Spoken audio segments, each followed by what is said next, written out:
Hello mga kabesti! Magandang buhay! Mabuting tao! For today's video, ako muna ang magwa-voice over kasi si kabesti Athena ay may laban po siya ngayon sa SM Little Star. Maaga po kaming nagtungo sa SM Cabanatuan para po mag-practice. Kasi po sa umaga, mayroon po tinatawag na production number. Ganito pala ang pakiramdam pagka yung anak mo nakikita mo na magpe-perform sa napakaraming tao. Practice pa lang, nag-e-enjoy na. Paano pa kaya mamaya pagka nakita na natin kung paano sumayaw sa kabesti Athena?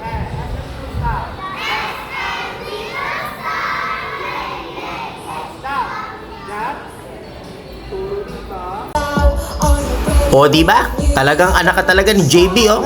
Oh, giling pa lang, kuhang-kuha na oh. So after nga ng practice, nagpalit naman sila para sa kanilang production number. So look at Athena, di ba? Nakaka-proud talaga naman. Oh. Post pa lang oh, anak, panalo ka na. Hi, my name is Athena Scarlett. I'm 5 years old. Representing Center Polina. Go lang anak, tuloy mo lang yung post na ganyan. Oh. Narito naman po ang kanya pong pantalent portion na outfit. Oh, di ba? Boom! Oh, di ba? Oh.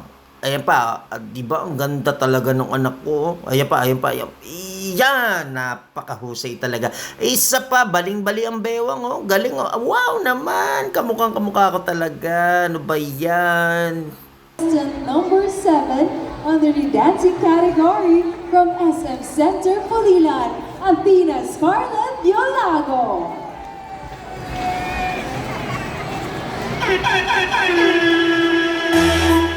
I go by the name of CL21.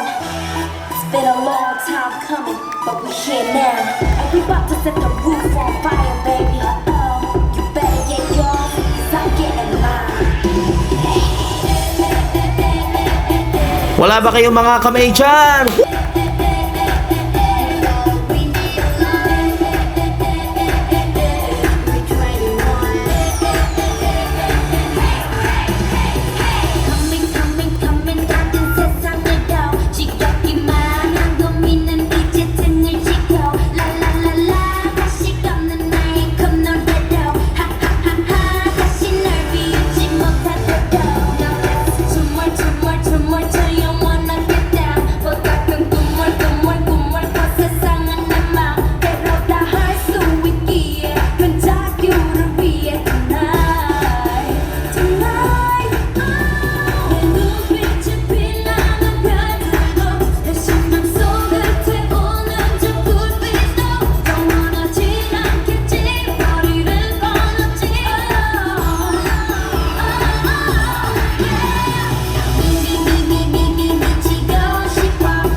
Thank you so much, D07 at the other than...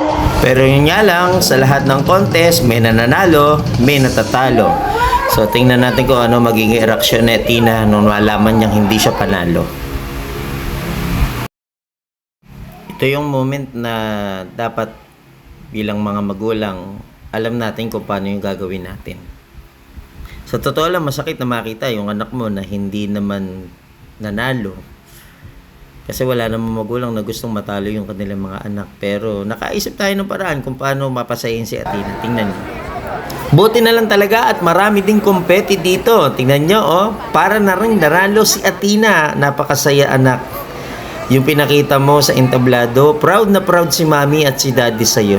Walang katumbas na kasiyahan yung naramdaman namin. At after 1,000 years, kami po ay nakasakay na ng bus. Pauwi na po kami at nakikita nyo naman po, masayang masaya ang aming Athena. Athena, ano naramdaman ba dun sa laban mo? Ano nga naramdaman mo? Hindi, yung totoo mo naramdaman. Oh, ano? Ano totoo mo naramdaman? Basta, di ba? Kahit natalo, basta... Hindi masaya. Kahit natalo, basta... Hindi masaya. Masaya? Basta natalo, kahit...